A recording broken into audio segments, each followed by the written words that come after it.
1 Corinthians 1:25 says, "Because the foolishness of God is wiser than men, and the weakness of God is stronger than men."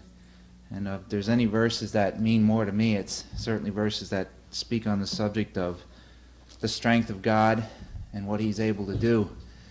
And for some reason, the Lord has given me big dreams, and yet He's not given me the wherewithal to fulfill those dreams. And some of those dreams that I'd like to see happen is that maybe I could start a church someday, maybe in the valley somewhere. And 2 days ago, I guess, or yesterday, we went up to around Nazareth area, look around up there, and the Lord impressed upon my heart that there's a need up in that area. Whether or not I'm the one to do anything about that, I don't know.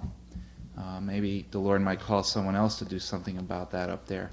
But in all that area, we only found one church that would come close to being evangelical, and that wasn't a Baptist church, so there's a need up there. But I look at myself, I think about things, and just basically come to the conclusion that, Lord, unless you do it, it won't happen. I just don't have the wisdom and the strength that it takes to energize something like that.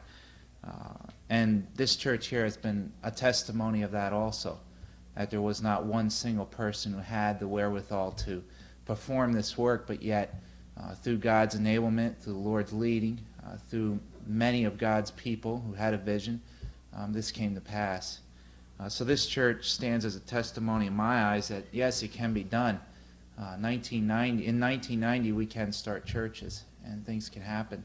But what it always boils down to, and I'm glad for this, is that we need to rely on the Lord, because what He calls wise, the world calls foolish.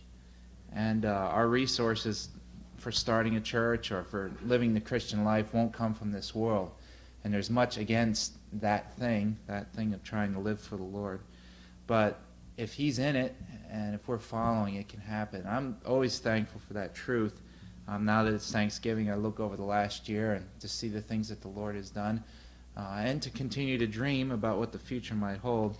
As far as I'm concerned, the best dream that can come true for me is that the remainder of my family would be saved, that they would finally stop their stubbornness and their rebellion and just come to realize the simplicity of the gospel, to come to Christ and to give their lives to Him.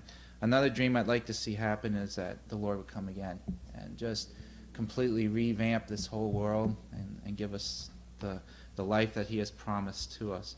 But in between all that, I would like to see a church started, or several churches started, and maybe as God leads, I can be part of that process. But again, I know that without the Lord, it won't happen. And I'm thankful to know that, according to His Word, we have the strength to do it through Him. And all we need to do is always continually follow what He has told us to do.